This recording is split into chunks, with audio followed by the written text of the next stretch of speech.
Hi, I'm John, and I'm here to tell you about the latest revolution in domestic technology, the iToilet. When you've done your business, it's converted into a file, which is then emailed to us here at iToilet HQ. We've made cleanup fully intuitive, so there's no need to carry toilet paper. You just download what you need when you need it, right from the iToilet store. Press print, and you're good to go. Thanks for listening. Hello, and welcome to the Cultcast, the best 30-plus minute Apple conversation you're going to hear all week long. I'm your host, Arifan Elijah. Joining me today, you might recognize him as this month's centerfold of Bear Beards magazine. Buster Hine is here. Hey. Very popular publication, especially in your neck of the woods, Leander.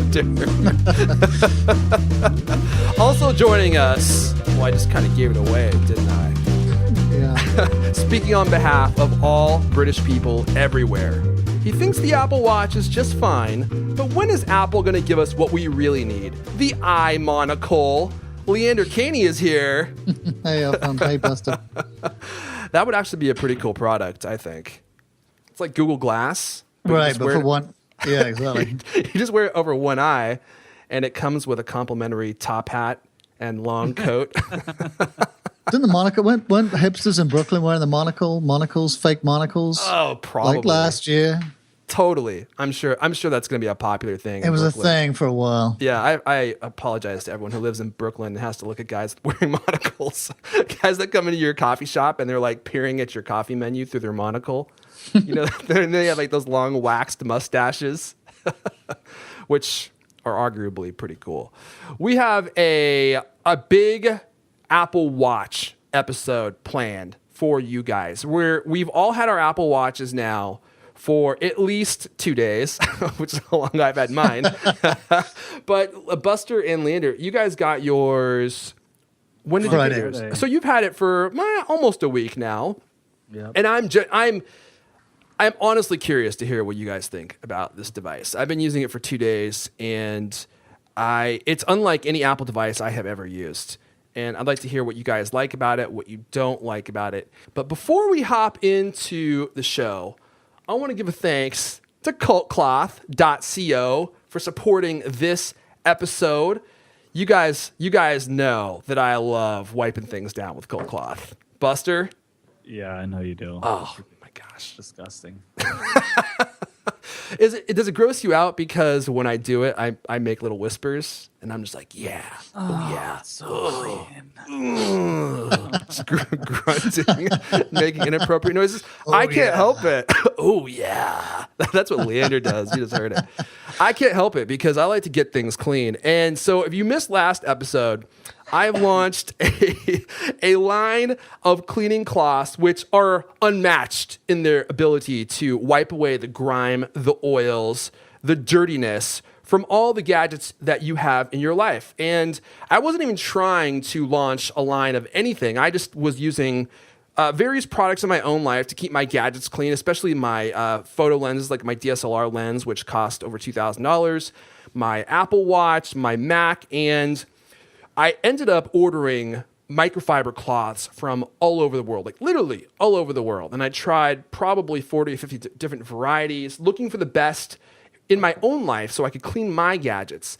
And I stumbled across some that were so good that I was like, I need to start selling these because I think that our listeners are really going to enjoy keeping things clean as much as I do, especially if you're as anal as I am about it. And let me tell you 3 things about Coat Cloth that make them highly effective at cleaning your devices. One, they're very, very, very densely woven. Most microfiber is thin, it's flimsy.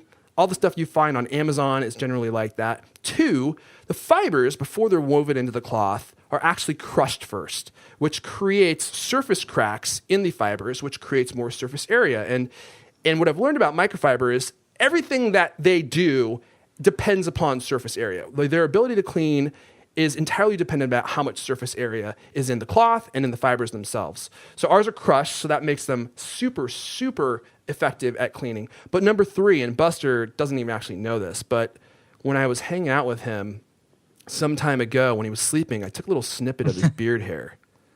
and I've realized it's imbued with many magical powers. So every cloth that ships, I just lightly touch it just on the top with Buster's Buster beard dust. Buster beard dust. And I have found that improves cleaning ability by at least 1,000%. And no one else does that but me. And I do it it's just a hand process on every coat cloth. Artisanal microfiber. Artisanal microfiber. Well, anyway, you can check them out yourself at cultcloth.co. I put up way too many pictures. I even have a video up of showing me using them.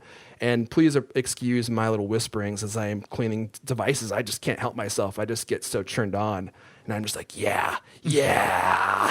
It gets gross and it gets a little weird. Check out the photo gallery page. You might find a little Easter egg there at the very end. And use code Cultcast at checkout. I will give you a free 8x8 clean cloth, absolutely free, with any order. Alrighty, guys. With all that said, let me start with this. This is going to be exciting news for maybe 2% of our audience that actually uses Discover Card, but I use Discover Card. And Discover has announced that they're actually going to be adopting Apple Pay. Finally, come quote unquote fall. So this could be September, October, November, who knows when. But if you use a Discover Card, you'll finally be able to use it, I don't know, at Walgreens and at the gas station. Do you guys actually find that you use Apple Pay anywhere else besides those two places yet? The gas station, most frequent place. Circle K has them all over. Are you hitting up the Circle K a lot? Because I've heard you bring that up on Twitter. Oh, yeah. I don't go there. Strange things are afoot at the Circle K. Dude, there's lots of Circle Ks around here, so I just hit them up. Where else can you use Apple Pay? I don't think that you can McDonald's. Yeah. I don't know if you should be using it at McDonald's very often. And have you used it with the Apple Watch, Buster? Yeah, it's awesome. Is it just as magical as you thought it would be? Yeah, I think it's way better than on your iPhone because you just double click on the side and wave your wrist and it's over. Instead of like having to pull out your phone or do Touch ID, it's great. Where did you use the Apple Pay or the Apple Watch with Apple Pay? That's Circle K. And do they even know that you could do that, or were they just as surprised as you were when it worked? I didn't even get a reaction from them, actually. Yeah. I don't think they even noticed. Well, that's the weirdest thing. It's totally like I did the same thing at Whole Foods. I did, like Buster said, you just tap and you just wave it. It's so quick that it's easy to miss. And I guess they're looking at the, their register. But I found just generally like no one's really called it out. Like only one person out in the wild has said, "Oh wow, is that the Apple Watch?" I mean, everyone else has been really stealth, even when you're using it right in front of them. Huh. Yeah, you would think that they'd be like, "Oh, sir, that's not a valid form of payment." Yeah. They'd try to stop you or something, because if you've never seen it happen before, you're like, well, hey, are you going to give me money before you leave? Because all you did was you shook your fist at me and then you left. Right, I know. Exactly. But I did it twice at Whole Foods and no one blinked an eye. Well, I would expect at Whole Foods that they would be a little bit more... Yeah, but this is like first weekend though. This is like Saturday, right? The day after they shipped, and no one. I thought someone would say something, because I know when I used my iPhone to pay, they were asking questions. Reactions to that. Oh, sure. Really? Oh, wow. Now they're just so over it, Leander. Yeah, right. Yeah, they were probably looking at it. I got the 38mm because I ordered the wrong one. Oh no, you did? I didn't even notice. I was like, oh wow, that's cheap. That's cheaper than I thought. Yeah, exactly. And then it was like it was only after I'd ordered it and I saw the price, and then Lewis pointed it out to me. He's like, yeah, you got the wrong one. So he was probably like, yeah, this dude's an idiot. Well, yeah. I mean, it's not that much smaller than the 42mm though. It probably looks nice on your little wrists. It's just like on my dainty little wrist, but yeah. It makes it hard to send drawings of penises to your friends, though.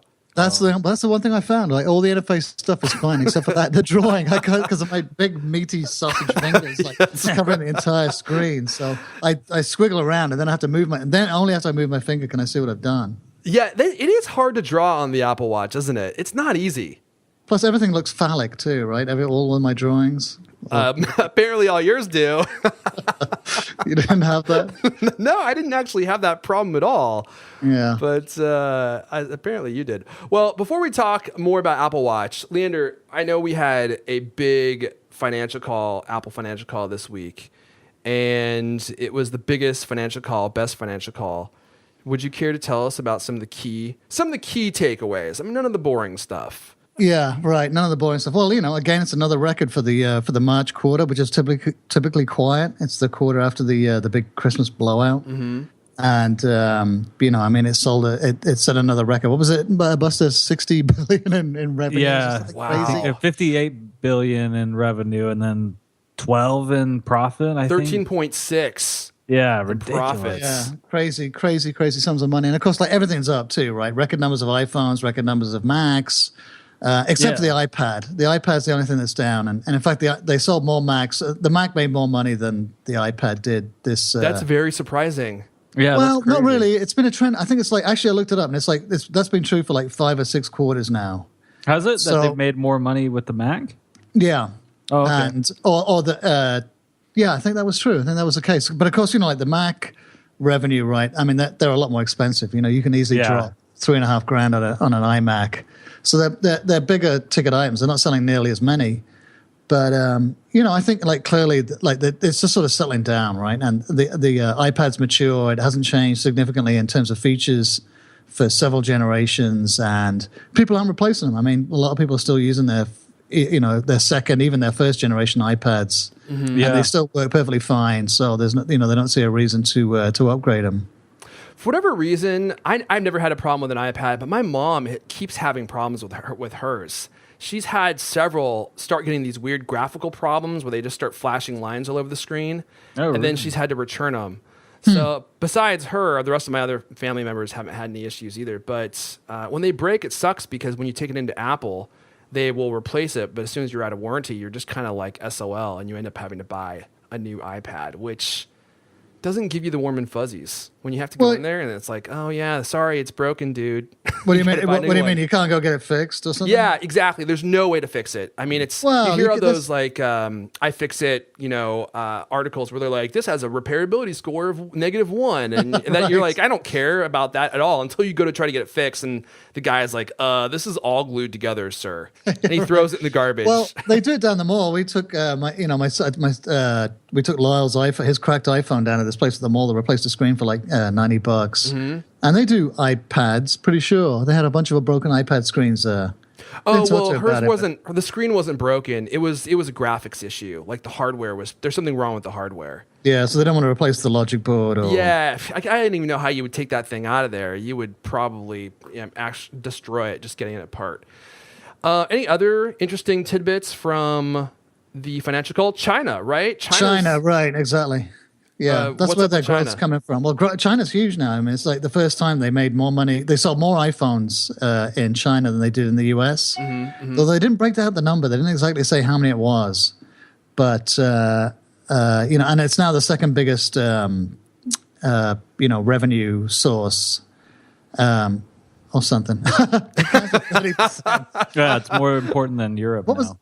Yeah, right. So they were specific. They told it. They said they broke out how much money was made in China, which was, like Buster said, bigger than Europe, and second to the US. But that was true. That's been true for a couple of quarters, I think. But they also said they sold more iPhones in China than they did in the US, but they didn't say how many. So that number wasn't specified. It sounds like they're just getting started in China too. Yeah, I know. Yep. Right. They've only got, how many is it? 25 stores there. That's it.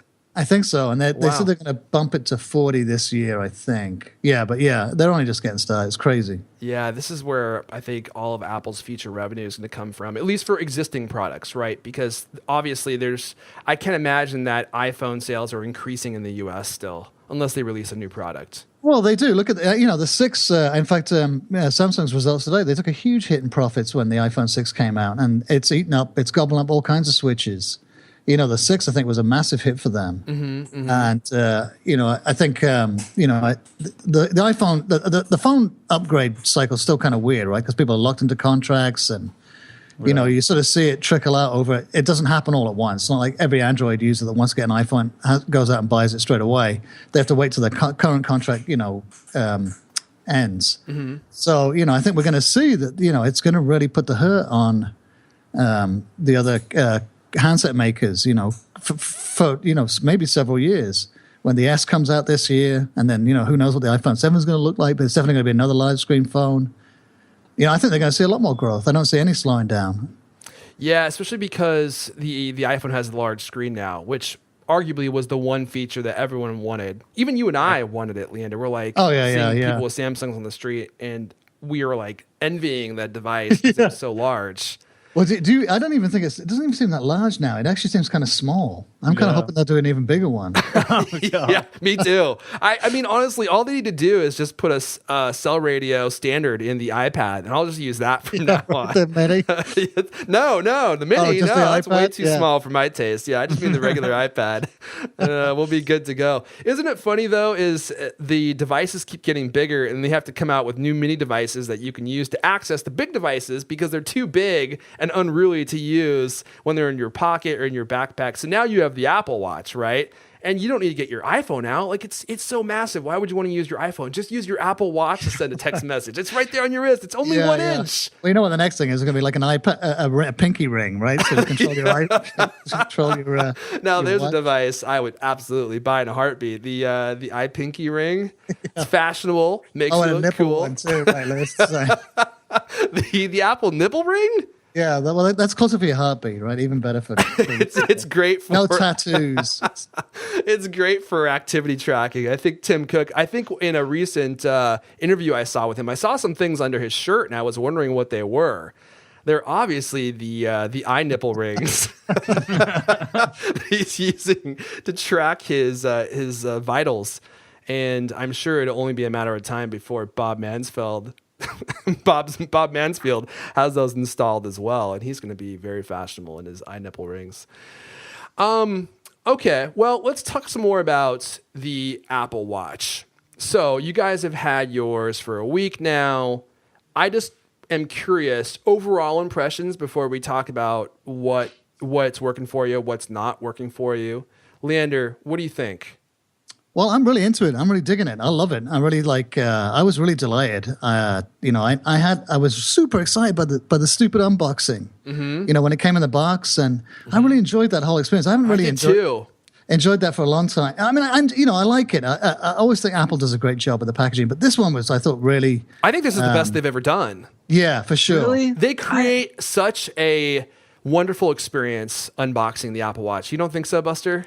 I thought the box sucked for the Apple Watch Sport, man. Like, it's huge. It's huge. Yeah, it's huge. It's like the size of 3 iPhone boxes for a product that is super small. I mean, I don't know. For a company that like prides itself on like minimalist packaging and says like we reduced it because it's so wasteful. Like there's so much waste in that box. Like it's so heavy and there's tons of open space in it. I thought it was kind of a missed talking about opportunity. Two totally separate things, though. I agree with you. Well, no, but I can see that. I can see how it would offend people for sure. Yeah, that's totally right. too. Oh, this is like I got the box and I was like, oh, why is it so damn big and heavy? I said the exact same thing. I even held it up to my head and I was like, this thing's 2 times the size of my entire face. Why is the box for this watch so huge?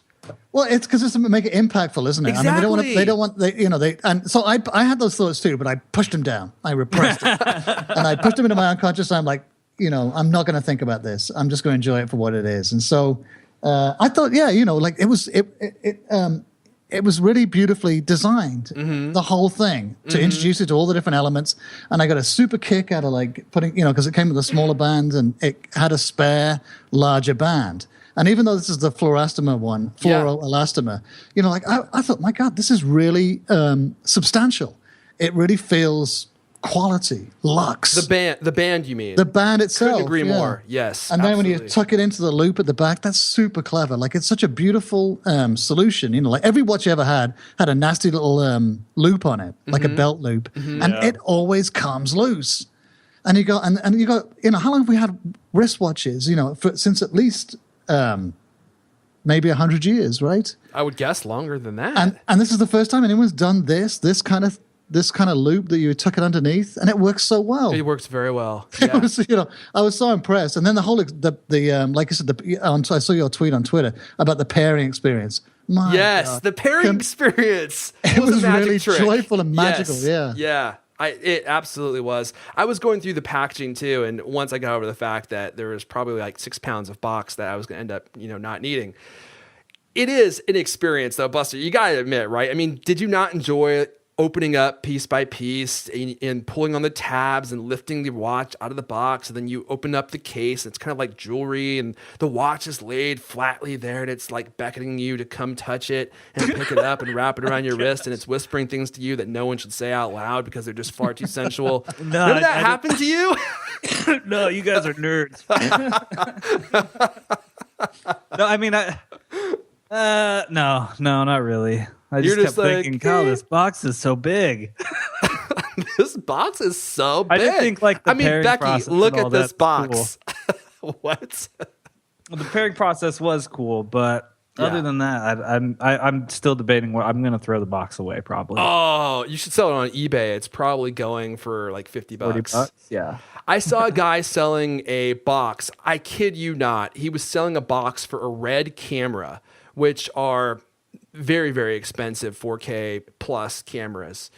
And in the box he was selling it, I think it was $700 just for the box.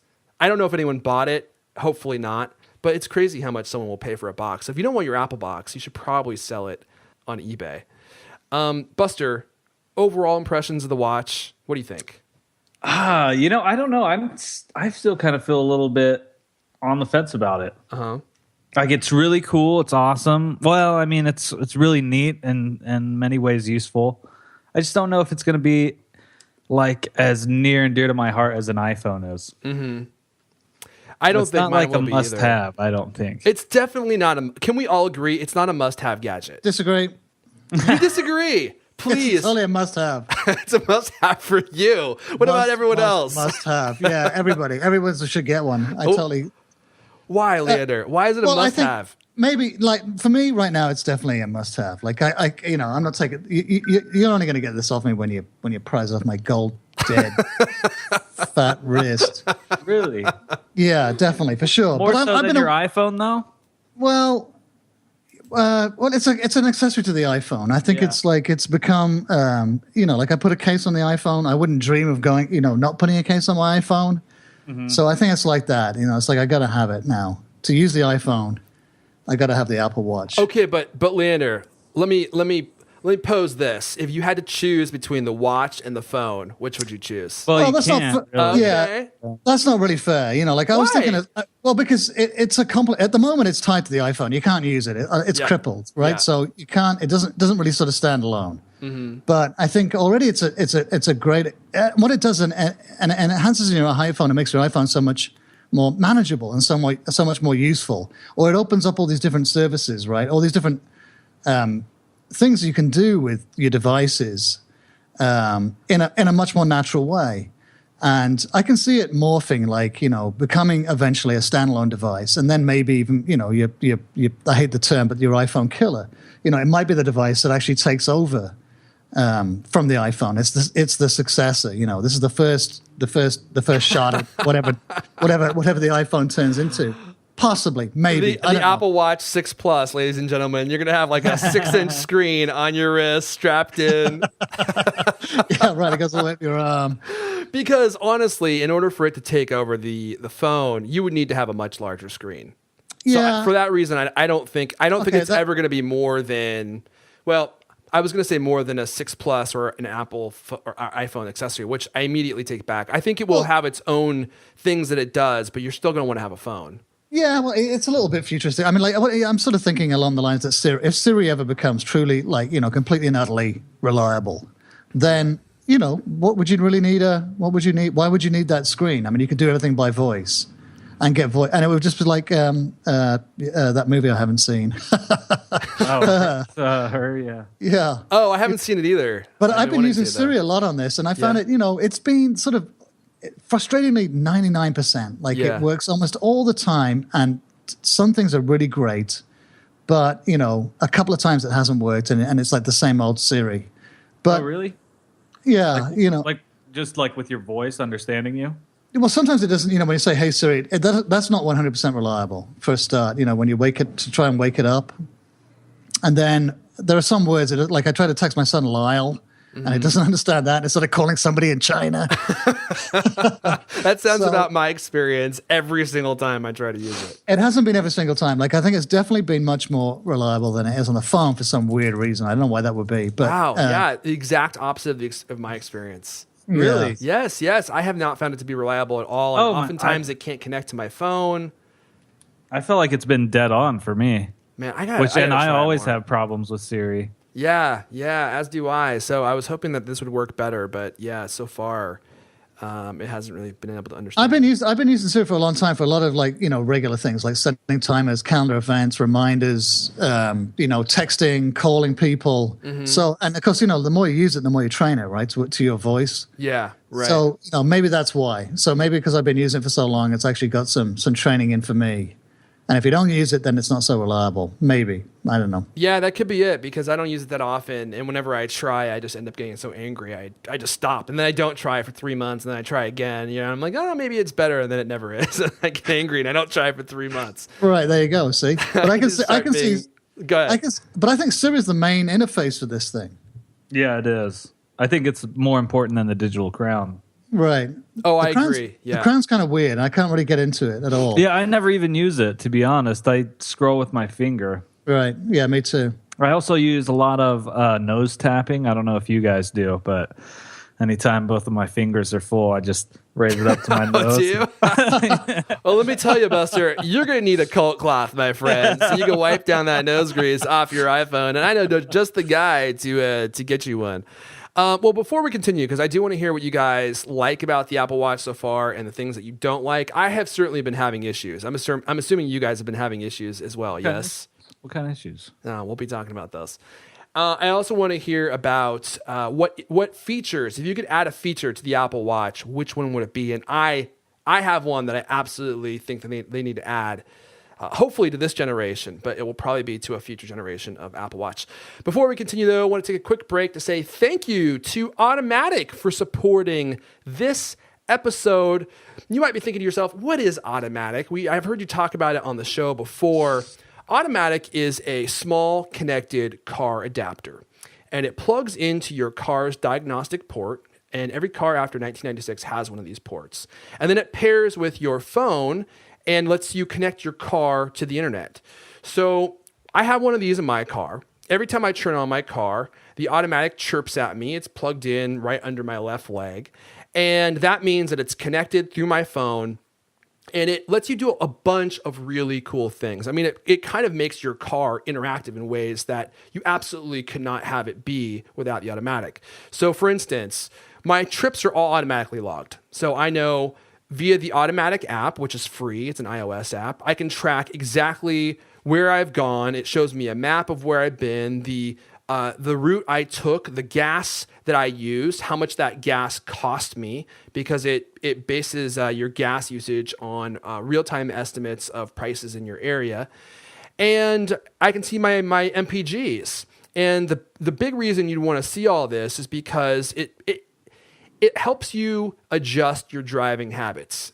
My car, I got a newer car recently, and you could, if you wanted to, you could be a lead foot in this new car, and you could, drink through the gas really fast, and you wouldn't even notice. And Automatic's main purpose is to make you cognizant of your driving habits and help you to not floor it at every green light, to not brake too hard. And I can tell you, absolutely, it works, because Automatic will chirp at you. You could see the information on your phone. There's little things that it does that will help you realize when you are driving too aggressively and you're using more gas than you otherwise would be. So in a way, it pays for itself. But more than that, it has IFTTT support. So if this, then that. You can connect it to all these different apps via IFTTT and start tracking stuff that you would never be able to track automatically in any other way. For instance, I have this app called Numerous, which lets you track numbers from throughout your life. So every time I drive somewhere, Automatic will connect to IFTTT, and it will log my mileage in a spreadsheet. So I have an automatic log of all the miles that I'm accruing on my car and where I'm driving and what my MPGs were. Or you could have it send a text message to, let's say, your significant other. So when you leave a certain location, and I've done this and it's really cool, your phone will actually communicate with the internet that your car is leaving this certain geofenced area and will send a text message to someone, to anyone you specify, saying, I'm coming home from McDonald's and I'll be there in 15 minutes. So have the bathroom door open and the fan turned on. Okay, right. I was wondering where you're going to go with that. A real life scenario. I just used Apple Pay at McDonald's. You should set it up as someone that other people can download and use, right? Actually, I think you can do that. Yeah. So in IFTTT, you can create, I think they call them recipes, and then other people. There you go. Fact, all the ones that I'm using are recipes that other people have created. Oh, someone's already made that one, huh? That one, I'm currently working on that one. That one hasn't been made. But you can use IFTTT to expand the automatic functionality so much, and people are always coming up with new recipes.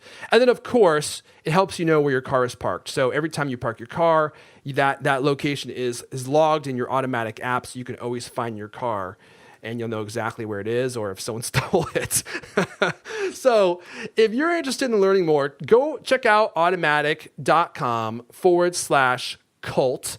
And you can order an automatic. They're normally $100, but you order the adapter for $80. It will automatically give you the discount. You'll get 2 business day shipping for free, and you get a 45-day return policy. So if you use it and you decide that it's not for you, you can return your automatic. And there's no subscription fees or anything like that. You just have to buy the adapter, and the app is free to use. That's automatic.com/cult. I want to thank Automatic for supporting this episode. Okay, guys, can I ask you, what's the one Apple Watch feature that you just really love so far? Leander, what do you got? Well, the notifications for sure, because, I can keep there's so much data coming in from so many different places that it's impossible to keep track of. But I find that the watch really helps tame that and just gives you the stuff that you need. I know we've discussed this several times. Really? Because for the first 15 minutes of owning the Apple Watch, I was scrambling to turn off all the notifications. I was going crazy. That's exactly what. Bad. Yeah, but no, that's why, because you actually finally go in and you start to think about what you need and what you don't need. Mm-hmm. Yeah. So the only reason it's managing is because I've actually made a conscious decision to go in and say, okay, I'm going to turn this off and this off, and I'm going to get this, and this.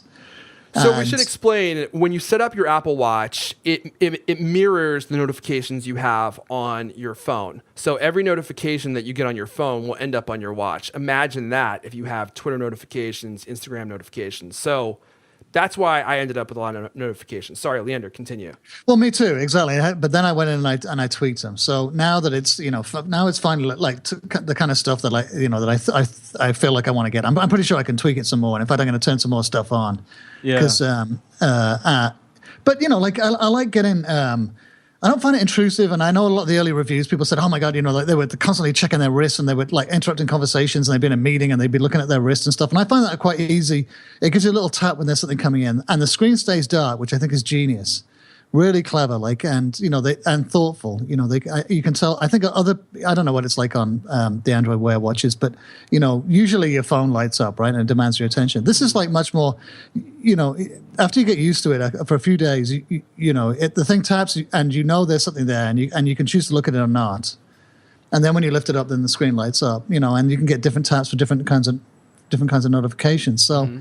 I find it very, very manageable and a lot easier than that kind of awful, habitual, almost Pavlovian need to look at your phone every time the thing beeps. Yeah, I love that too. Now, instead of looking at your phone, you can just glance at your wrist. Or not. And half the time I don't look. Really? Oh, you have incredible willpower. I can't not look.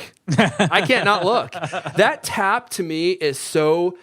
this is going to sound like it's a bad thing. It's not. It's so jarring, and it grabs my attention so well. I feel compelled. I have to look when it taps my wrist. I can't ignore it. I don't know how you do.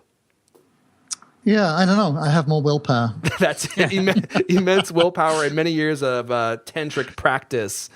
Buster, what's the one feature that you love? I think I'd probably go with like the exercise features, just the ability to use it while running, tracking your distance and your heart rate and. So you found that to work pretty well, huh? Yeah, I mean, if I'm going to keep the Apple Watch around, I think it's going to probably be for that more than anything, for like fitness reasons. I'm going to be totally lame. I think it's just a great watch. That's it. That's my favorite thing about it so far. It tells time. It tells time. It's on your wrist. I mean, what a novel concept, guys. Why didn't we think about this earlier? No, but seriously, it's a fantastic watch. I love the different faces that you can switch through. And I think what I like about it so much is, A, you have all these different faces that you can switch through. So you have a different watch, depending on what you want to look at that day. But B, the complications, which are the little things that you can include in the watch face. So like the date, the time, there's a whole assortment that Apple includes. And I find them to be incredibly useful. So I have a timer on my current watch face. I have the battery life. And I'm looking at alarms as well. Yeah, so which one did you go for? Which face? So I am currently using utility, but I really love modular. Yeah, I got modular too. Yeah, just go with the extra large, very minimalist. Oh, right. I had that for a little while too, but it doesn't have any complications. I kind of wish they had at least one in the upper left corner. That's the only problem with that one. Oh, the extra large. Oh, yeah, it's very That's very minimalist. Wow. It's a nice one. Yeah, I had that one too, but it reminded me of the old alarm clocks, with the blinking. It should blink with the wrong time. That would really be nostalgic. I had this alarm clock in high school called the Dream Machine. I think everyone had this alarm clock. And if it was so ironically named, right? Because it was the thing of nightmares. When it goes off in the morning, it was so blaringly loud that you'd wake up and you were halfway having a heart attack. It's screaming in your ear. And they had the gall to call it the Dream Machine. That's what it reminds me of. I can never use that one. Got you out of bed, though. Yeah, it did. Raise my blood pressure by about 100 points, too. So, honestly, the clock on the Apple Watch is fantastic. It's a really good watch. Now, the other stuff that has been promised so far, all the different app integrations and stuff, I have found that I'm not really a fan of. Are there any apps that you guys have found to be compelling so far? Well, third party or the Apple ones? Let's say third party. Or the Apple ones. I guess if you think Mail or the Messages app on the Apple Watch is really useful. Well, I like taking calls on the phone, on the watch. Like really? I've answered a bunch of calls. Like I like to, but I'm weird because I like to do speakerphone anyway. Like when I'm here in the office, I usually answer the phone on speakerphone. So let me ask you, because I haven't even tried this yet. Although it is very cool to be able to answer a call or decline it from your wrist. That's actually very useful. When you answer a call on your wrist, are you speaking into your wrist, or does it just activate the speaker on your phone, or does it give you the choice? You speak into your wrist. So you're sitting there like Dick Tracy speaking into your wrist? Well, you can actually hold it quite far away. It's pretty sensitive. So, like you don't even have to hold your wrist up to your mouth. I mean, I just have it resting on the table and it's fine. So you just sit there and speak normally. But, like I've done it out and about and I've raised it to my, I've had to lift it up to my face, mainly because I couldn't hear the speaker. The speaker's kind of small. Uh-huh. But, so, yeah, out and about, you're kind of talking into your wrist like Dick Tracy. But I actually didn't find it that embarrassing. Really? I think I would. I don't think anyone was looking at me. I mean, I wasn't like in a crowded place. I wasn't like, standing in the middle of in a line at the coffee shop at Starbucks, right? Uh-huh. and obnoxiously talking to my wrist. I mean, I was like out in the street and there wasn't really anyone around. So it was kind of discreet ananyway. Well, soon you're going to see people doing it. And it's just going to be something that we probably all get used to, right? Like people walking around talking into their wrists. Yeah, definitely, for sure. But here at the office, like, or at home, like on the couch, it's great. I'm lying on the couch. The phone's in another room. I have no idea where it even is. It could be in my pocket or like, one of the kids could have it. It rings. You just answer on your wrist. It's great. Love it. The other cool feature, too, that I think is fantastic is being able to ping your iPhone from your wrists. Yeah, dude, that's so valuable. Super useful, right? Because how many times you're like, where did I put my phone? I got to go on Find My iPhone on the internet all the time for that. You got to boot it up on your Mac and then log into the website. And here, you can just swipe up And in one of the glances, you have the option to, just ping your phone, which is super handy. Any other little love affairs that you've had with the phone or the Apple Watch so far? I actually really like playing music on it. Through the Apple Watch speaker? Not through the Apple Watch speaker, but just controlling. Buster's walking down the street with his watch up to his ear. He's just jamming. You can do that if you're down. No, I just use it to control, with an AirPlay speaker and. Oh yeah, okay, that makes way more sense. AirPlay speaker. But you also have apps that they'll sync your music to your heartbeat too as well. So you get a really good dance pace or whatever you want or chill anything. Yeah. Wow. As long as we're talking about heartbeats, can I say, I'm going to eat my hat here. Tim Cook said on stage, much to my pleasure, because I think I poked fun a lot at this, about just how intimate the digital touch was going to be, y'all. Oh my gosh, you're going to touch them. Just going to reach out and touch them. And I thought that was so dumb. Over and over again, even on this show, I probably said, that's going to be so stupid. Why would you want to do that? Doesn't seem like something that would appeal to me. Buster, when you sent me your digital heartbeat, I was like, never gonna let you go. Gonna hold you in my arms forever. I had a moment. It is incredibly intimate. Yeah, it is, isn't it? Very strange. It's very strange. I mean, that the way the tap hits you, it's something you can't articulate until you've worn an Apple Watch. It's not like any tap I've ever felt before. And to feel someone's heartbeat and have it go off on your screen is incredible. And even the little drawings, of which I've received many penises so far from the people that own Apple Watches. Thank you for those. They're a very cool way to reach out and connect with someone. Buster, wouldn't you say? I don't Apparently know. the feeling's not mutual. No, it's not. I don't know. It's so hard to do the digital touch drawings. What can you draw on there? Yeah. So I mean, I've tried using a stylus and that helped a little bit, but not a lot. Yeah. So I'm still a little bit not sold on digital touch, but I think once I have maybe more friends and close family that have it, then maybe I would use it a little bit more. I also kind of think the 3D emojis are pretty weak so far. They could use a lot more new ones.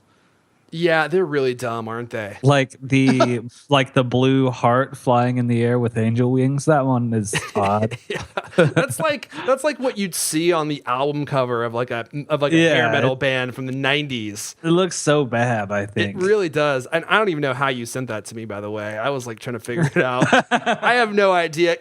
I mean, have you guys had difficulty navigating the Apple Watch menus and just figuring out how it works? I'll tell you, it takes a few days. It does. It definitely does. And I think, because it's not like the iPhone, your app screen isn't the main screen. The clock face is the main screen. And really, I think your glances is where you're going to be a lot too, to interact with your favorite apps, which is Notification Center. You slide it up from the top, and then it's each app has a widget there.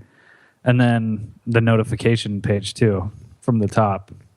It took me forever to figure out that you could even swipe up or swipe down because it's not immediately clear that you have to do that. And the first time in my life, I was trying to figure out how the thing worked, and I actually went and read the Apple Watch instruction manual. I've never read an Apple products instruction manual before, ever.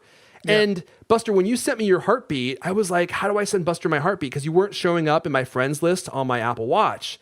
And I could not figure out how to add you until finally it clicked. I have to add him on the Apple Watch iPhone app. That's the other confusing thing is some settings you can fiddle with on the Apple Watch, and then others are all handled in the iOS companion app. Exactly. And it's not immediately clear where you need to do each of those things sometimes. And also, the digital crown thing, it's all making sense to me now. The swiping's making sense to me now. The force touch is making sense to me now. But it wasn't at first. When I was trying to figure out how to change the Apple Watch face, I had no idea how to do it. I mean, that's exactly what happened with me after I set it up. It was okay, now I want to change the face, and I was like, oh, how do I do this? How do I do it? After about 20 minutes, I had to watch the videos on the the YouTube channel. Exactly, it's weird, isn't it? And there's so many different ways to interact with it. Yes, and the force. So the big paradigm change for everyone who doesn't have one yet is force touch.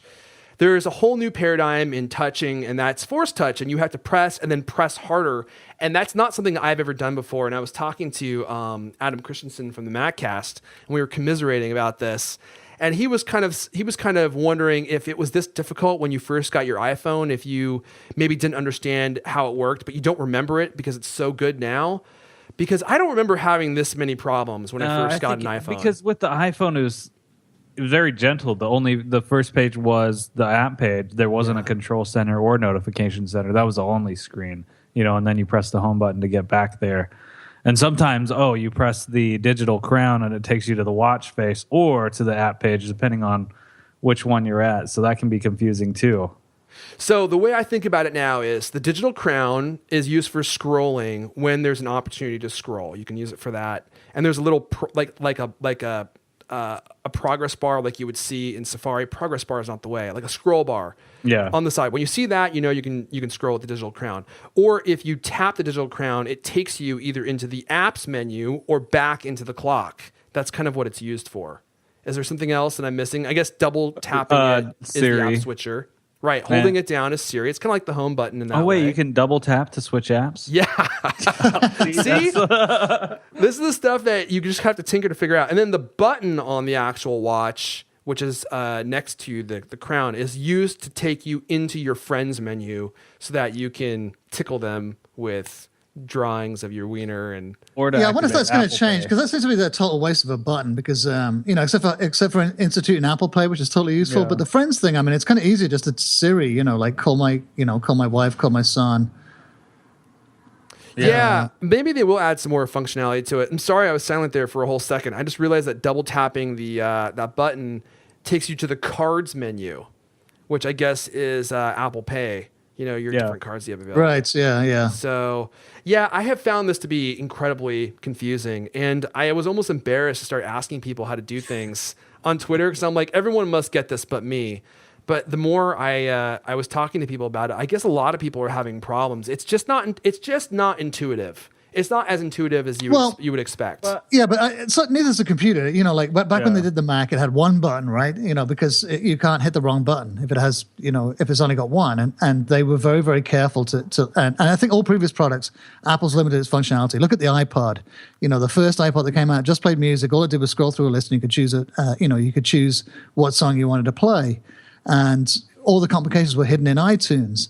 And I think it just speaks to the ambition of this device. Like even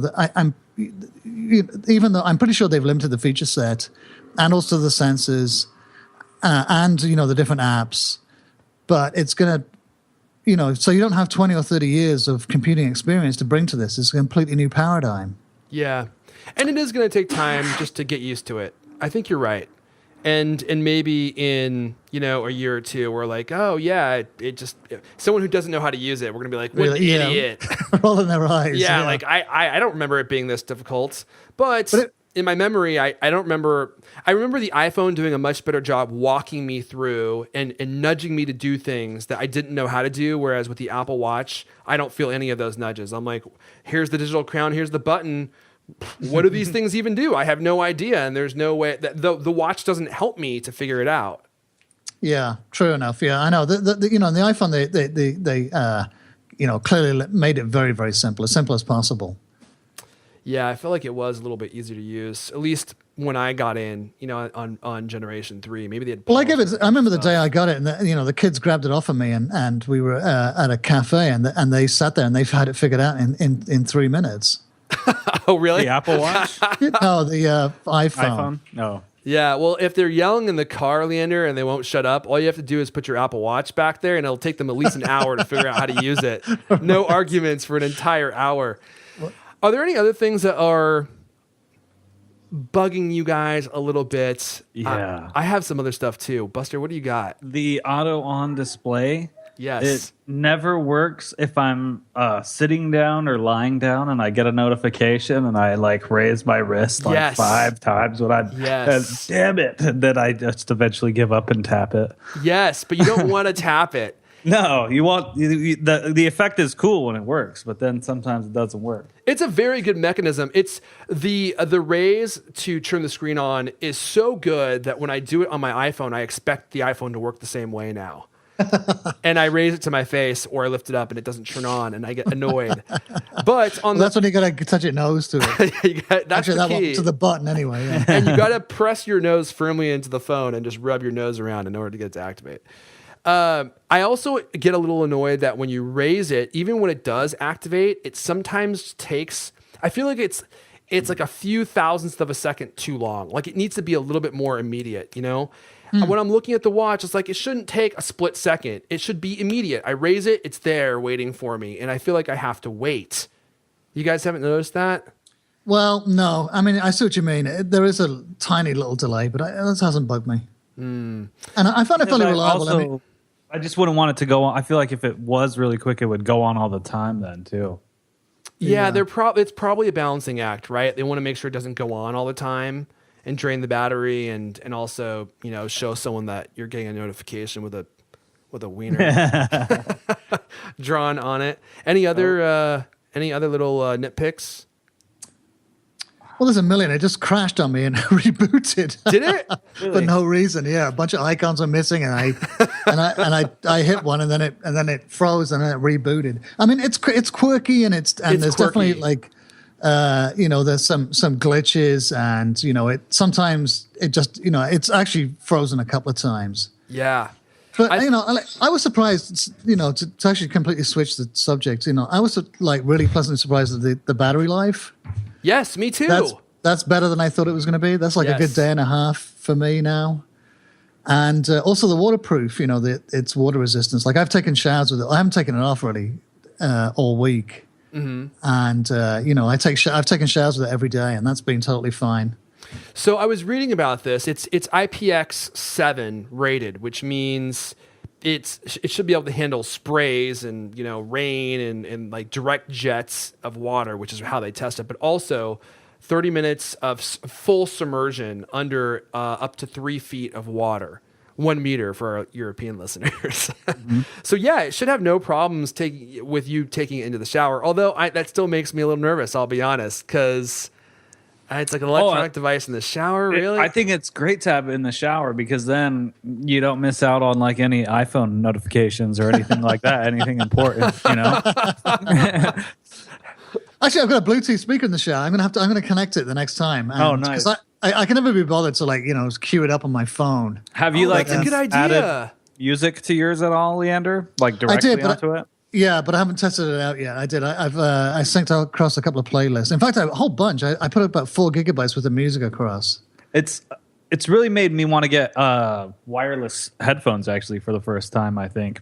Okay, yeah, I've got a couple. I haven't synced them up yet, so I'm going to try that. I'll try that tonight. I wish they would put the podcast app on here. I'm sure eventually they will, because that's primarily what I listen to in the shower while I'm washing my body parts.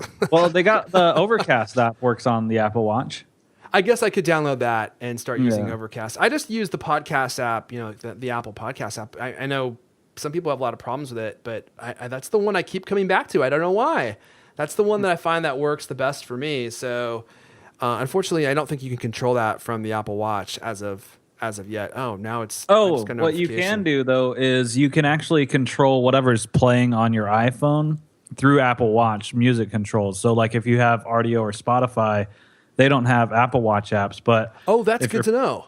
If you're playing it on your iPhone, like to an AirPlay speaker or just on your iPhone, you can still control that app's music, you know, forward and backward and pause. That's good to know. Yeah, I was wondering about that. So the music app comes installed on the Apple Watch, and I thought it just controlled iTunes. So that must not be the case, is what you're saying. No, it can control whatever you're playing on your phone too. Oh, interesting. Okay. Buster, did I ask you if there's any apps that you wanted to PIMP before we continue? Not really. To be honest, I haven't really fallen in love with any apps. Me either. You know, I used Instagram one day, and it wasn't that great to view pictures on that tiny screen. Other than that, I haven't really liked too many apps. The remote shutter app is kind of cool, though, like using it as a remote viewfinder, but... Well, that's the thing, isn't it? It's like the really simple apps, like the remote control apps. Like I use TuneIn Radio, and basically all you can do is choose a favorite station, and then stop, fast forward, pause, whatever. You know, really simple controls, and that's all it kind of really does. And those are the best ones. The ones that are just really simple and really like pay for parking. It'll tell you when your parking's up, basically. There's one I haven't used, but I can see it'd be really useful. It's called Speak to Translate, where you can just do wrist translations right on your wrist. So I think when you're traveling, that would be really nice. And you do it with Siri too, and it works really well. So I think that one would be pretty useful. I think a lot of the apps are hampered by the fact that the touch experience on the Apple Watch, you guys can disagree with me here, is not great. My Apple Watch misinterprets or just completely misses my touches all the time. So I was trying to use CalcBot, which actually has a pretty good app on the Apple Watch, and you can just do quick calculations. And I was having to type the same numbers over and over and over again because my Apple Watch just kept missing my touches. Is that happening to you guys? When I put in my PIN all the time, I fat finger it, but I just figure it's because I got big fingers. No, and it's a not. tiny screen. I mean, your fingers are abnormally large and chunky. Yes, that is true. But I've been having problems too, and my fingers are thin and nimble. Leander, what about you? It's been, a mix. Mostly it's okay. I mean, the only thing I really type in is the PIN number. Yep. And I've been surprised, like I can be, clumsily stabbing on almost anything, and it kind of works. Like I think they so I was eating a piece of chicken there. I was just going to say, are you eating something right now? I was hoping you'd continue gassing for at least another 10 minutes. Normally, that'd be a safe bet. Right. And I can testify that pretty much any appendage has problems with the touch being recognized on the Apple Watch. So you can try other things, but I don't think you're not going to have any other better experiences. I mean, all the other stuff, I don't think it was really that bad. I mean, I haven't had any problems hitting buttons. I don't have any problem I've got workflow on here, and that gives you some pretty big buttons to hit. Mm-hmm. And, like on the modular face, like if you wanted to launch the stopwatch, it's actually got kind of a small target to hit. It does, yeah. But that's been fine on the Maps app, that's okay. It's no problem. I haven't really had a problem. Interesting. Yeah, I've been having a lot of problems with it. I don't know. Maybe it's just because my hands are too sweaty or something. But I have a lot of instances where I touch it and I'm like, doesn't work. I touch it again. You probably polished off a couple of layers of the screen, right? I have spent at least 90 minutes cumulatively polishing this thing. So yeah, maybe I wore off the sensor layer. Okay, so let's move on to features we would want to add. I certainly have one glaring one stood out to me immediately, but Buster, is there one feature that you would love to see them add to this version or a future version? Well, GPS, physical features, that's for sure. Yes. And eventually I think they will, maybe add 4G or LTE, hopefully. Those two would be great. Yes, and I was going to mention this one. It wasn't my top pick, but this device needs to be untethered from the iPhone, right? In order for it to be a standalone device that Apple sells, it needs to have a better battery life, which is going to enable a lot of other things for them to do. For instance, untether it from the iPhone, so it's not dependent upon your iPhone's Bluetooth, which I think is kind of clumsy. And so that the watch can connect to iCloud on its own and do things on its own. I think that's a really big one.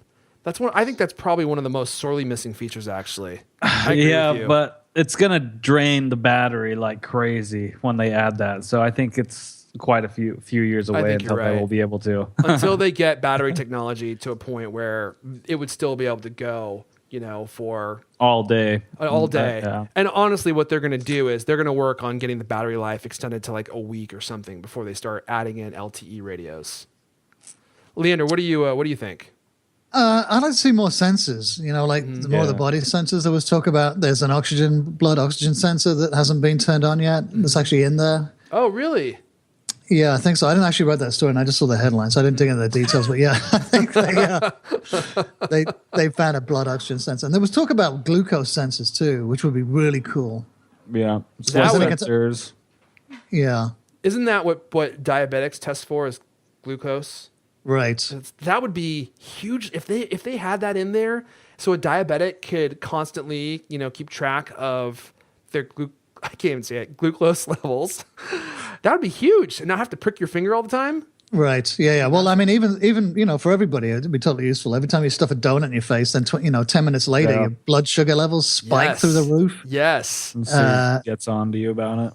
Yeah, I think it would change a lot of people's eating habits. I think you're right. Very, very easy to track, what's going on. I would love to see. They have this feature now, but unfortunately, because the battery life is so short and everyone's charging their Apple Watch at night, you don't get to use it. But I want to be able to wear the Apple Watch all night and have it wake me up in the morning via the alarm. So when you set an alarm, this is actually really cool. The watch buzzes, right? Because I hate having alarm noises. I just want something to buzz. Mm-hmm. But unfortunately, because the battery life isn't very long, you can't wear it all throughout the night because then your Apple Watch is going to die during the day. But that would be awesome, just to be able to wear it for like a whole week and have it wake you up in the morning by just buzzing on your wrist. Well, I do that. I did that this morning. Well, then when do you charge it? And when I get to the office in the morning, I just I wear it. I charge it in the morning, and then I wear it all day and all night, and then I charge it again the next morning. Do you really? Okay. So how long does it take charge before it at charge? night too, yeah. Couple hours. Long. And Buster, you're doing the same thing?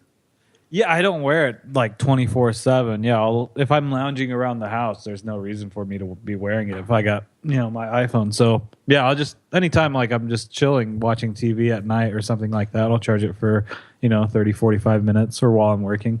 I guess I want it to be tracking my steps and my fitness stuff all the time. So if I'm going to leave, I will. Yeah. So I just am always wearing it.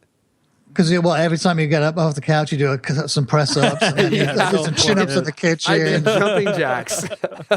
You guys don't do that? Oh, when I make my cereal, yeah, in the morning. Push ups. I'm real serious about fitness, guys. Any other features that you guys would want to see? Well, yeah. What do you got, Lander? I don't know. You can imagine, like there's a whole wish list, right, of the future device. Like it has a year long battery and. Yeah.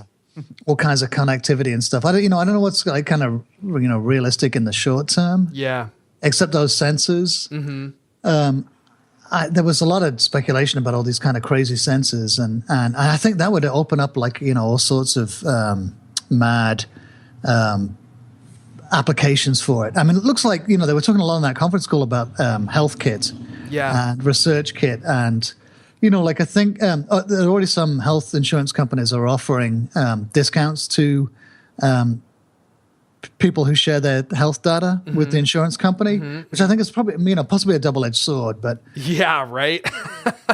in a lot of cases, though, I mean, I think getting. I mean, it's crazy, isn't it? The whole healthcare system is set up so that you have a symptom and you go get it checked out. By which point. It's in some cases it can be too late. Steve Jobs been a great example, and I don't know whether the Apple Watch, would have been able to have saved his life, but for a lot of, I think like for heart disease, for example, there's a lot of ways in which I'm real time health monitoring. It would for sure help, and there's been some talk, hasn't there, about changing the whole paradigm of healthcare, and from preventative to from whatever it is now to preventative healthcare, and I'm pretty sure like the Apple Watch and devices like it have really got to help with that. I totally agree. It's a few years out, I think. Yeah, but I think this is the beginning. But this is the beginning of it, isn't it? Yeah, It's like exciting because I think it's going to happen in our lifetimes. I'm enamored with the watch. I'm smitten with it. I really do love the device so far. And even though there are little things about it, we've talked about some of them that annoy me or that bug me about the device, I think overall, I'm more in your camp, Leander. I think it's a great device. And it definitely has the lust factor, doesn't it? Right. I know. Yeah. Oh, my goodness. Yeah, totally. Yeah. Because I was a little bit on the fence. It's like, am I going to... Me too. But as soon as I got one in my hands, oh, my goodness. Yeah, I loved it. Even though people were like, oh, you've been lukewarm on it. I still am lukewarm on it. It doesn't do anything that you need it, that you absolutely need. This is not a device that I would say, I disagree with Leander. I don't think that you need it. I think it's an iPhone accessory if you can afford one. It's a fun accessory to have, but it's most definitely a V1 product. I think maybe on V2, V3, it might become a must-have gadget. It's certainly not for me now, although... damn, is it fun to have? Right, yeah, it's a gas. I haven't had this much fun with a gadget for a long time. Yeah, me either. Okay, so let's wrap up with a couple of quick stories. For those people wondering, no, you will not be able to get third-party watch faces for the Apple Watch. I guess Apple, did you hear much about this, Buster? They announced kind of quietly in their store guidelines that they weren't going to be accepting new watch faces. Yeah, it's a bummer. Dude, major bummer. I mean, they have to eventually, right? Or third-party complications, one of the two. But you have to get third parties onto the screen somehow. Yes, I feel like you have to eventually, and I think eventually they will, allow developers to submit watch faces and complications, because there's so many complications that Apple will never even imagine, right? And there's a huge community of developers that are probably dying to get something on there. Like, where the little spot on your watch where it says, the date, it might say April 20th or something. You could just get rid of that date and instead put the headlines for today's top news stories. Oh, yeah. In a 1 by 1 centimeter space. Who doesn't want that?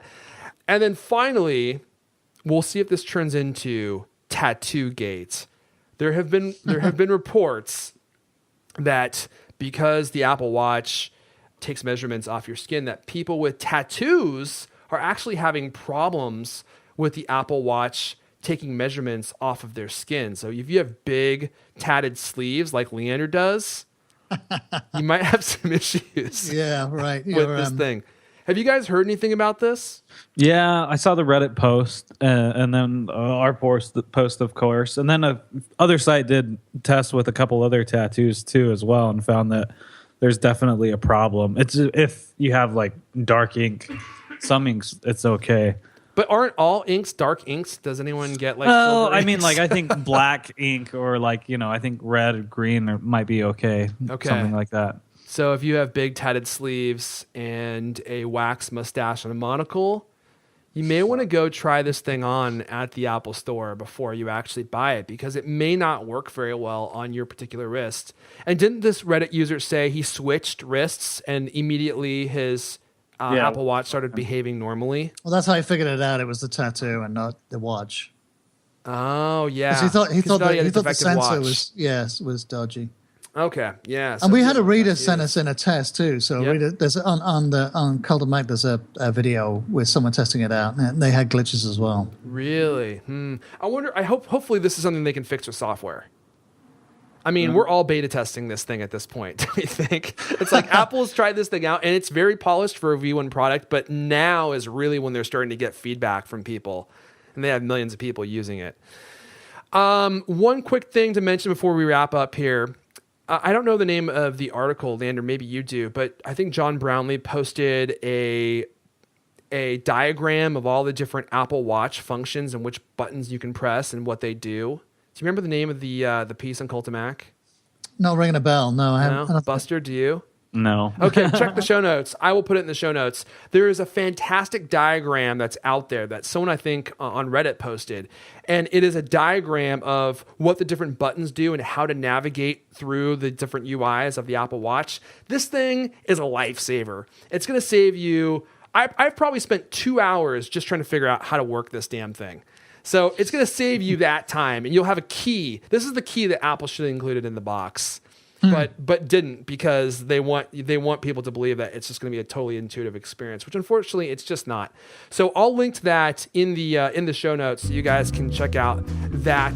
I want to thank Automatic for supporting this episode. If you're ready to learn all the secret data that your car has been hiding from you, and to have a map that shows you what your gas mileage is and where you parked your car and all these great Automatic features, check out automatic.com/cult. That's all the Cultcast we have for you guys this week. If you want to come join us on Twitter or Periscope, that would be so much fun.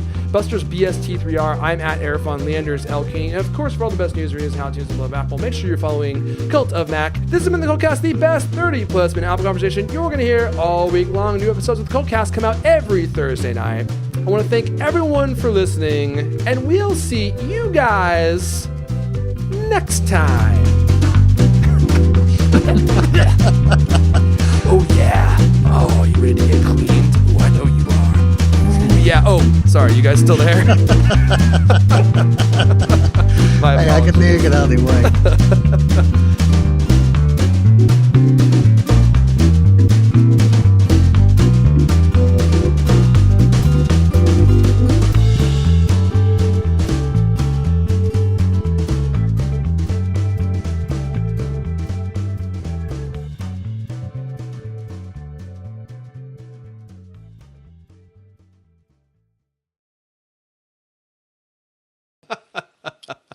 I think I actually might be 12 in that picture. I mean, guess, your hair, it's not as curly as it is right now. No, it's not. Did you perm it at one point? Oh, yeah, I may have put some curlers in it at night. I mean, like every night. I may have put curlers in it every single night. And I still may do that. It's sexy, though. The ladies probably like it. I like to run their hands through it. Sometimes the ladies just touch it when they're walking by me. They don't even ask. They just can't. They can't resist, you know? And I get that. I understand that. Uh-huh. That's how I feel about beards. Beards? Oh, wait, yeah. It's because you can't grow a beard. Dude, I could grow a ballin' beard. Can you? But it would land me in the slammer for sure. Yeah. Really? Oh, It yeah. just looks like a molester beard then. If I grew a beard, I'm 100% certain someone would accuse me of molestation at some point. Just the beard would evoke that emotion in them, and even though they may not even know me very well, they'd be like, "That guy molested me." that guy right there, that guy molested me, and I'll be like, "I don't even know you." They're like, "Look at his beard," and the judge would just sit there, That's all I need, giving me a disapproving look, nodding his head, pursing his lips, and he'd be like, "Book him, Dano." Slammer.